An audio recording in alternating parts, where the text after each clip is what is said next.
এক গাঁজাখোর বক্তা বলছে নবী অর্থ সাংবাদিক। কোথায় পাইছে? দেশে ধর্মের নামে বিভ্রান্তি ছড়ানোর অভিযোগ তুলে কঠোর সমালোচনা করেছেন বিশিষ্ট ইসলামী চিন্তাবিদ ও জনপুর দরবার শরীফের পীর ডক্টর এনায়েতুল্লাহ আব্বাসী। তিনি বলেন, এক গাঁজাখোর বক্তা, যিনি আবার জামায়াতে ইসলামের কুষ্টিয়া 2 আসনের প্রার্থী মুফতি আমির হামজা, সে বলছেন নবী মানে সাংবাদিক। এটা শুধু মূর্খতা নয়, ইসলাম বিদ্বেষের প্রকাশ। শনিবার রাজধানীতে আয়োজিত এক ওয়াজ মাহফিলের ভিডিও বার্তায় তিনি এসব কথা বলেন। এনায়েতুল্লাহ আব্বাসী ক্ষোভ প্রকাশ করে বলেন, আল্লাহর হাবিবে সাল্লাল্লাহু আলাইহি সাল্লামের শানে কথা বলার শিষ্টাচার যার নেই, শব্দচয়ন বোঝে না, সে জাহান্নামের কীট ছাড়া কিছু নয়। যে নবীকে সাংবাদিকের পর্যায়ে নামিয়ে এনেছে, সে নিজের ঈমান নিয়ে খেলছে।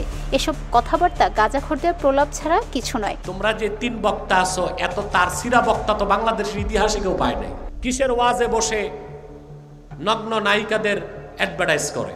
আমার তো মনে হয় ফ্যান্সি ডিল খেলেও এত মাথা উলায় না। তিনি বলেন, এই গাঁজাখোর বক্তারা ইসলামের চেহারা বিকৃত করছে। নামাজ রোজা না জানে, তাফসির বুঝে না, তারপরও ওয়াজের মঞ্চে উঠে আল্লাহ ও নবীর নামে মিথ্যা ছড়ায়। মুসলমানদের উচিত এদের থেকে দূরে থাকা।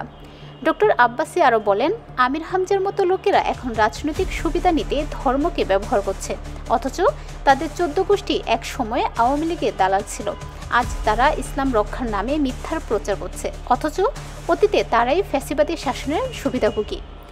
তিনি বলেন, আমরা 16 বছর ধরে ফ্যাসিবাদ, ভারতীয় আধিপত্যবাদ ও মার্কিন প্রভাবের বিরুদ্ধে লড়াই করছি, কিন্তু আজ কিছু দালাল বক্তা উল্টো আমাদেরকে অভিযুক্ত করছে ফ্যাসিবাদের নেতা ছিল তাদেরই দুলাভাই, খালা, আম্মা, তাদের 14 গোষ্ঠী দোষে দুষ্ট। তিনি বলেন, এই ধরনের বিকৃত চিন্তাধারার মানুষই ইসলামের সবচেয়ে বড় শত্রু।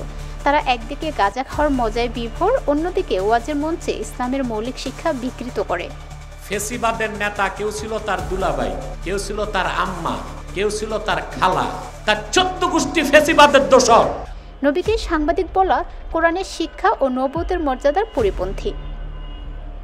আব্বাসী সতর্ক করে বলেন, ধর্মের নামে এই বিভ্রান্তি থামাতে হবে।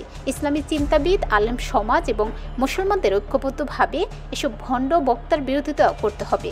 না হলে ইসলামকে তারা এমনভাবে বিকৃত করবে যে ইসলামী চিন্তায় কষ্ট হবে। তিনি আহ্বান জানান, ধর্মের নামে রাজনীতি ও বিভ্রান্তি থেকে মুসলিম সমাজকে রক্ষা করতে হবে।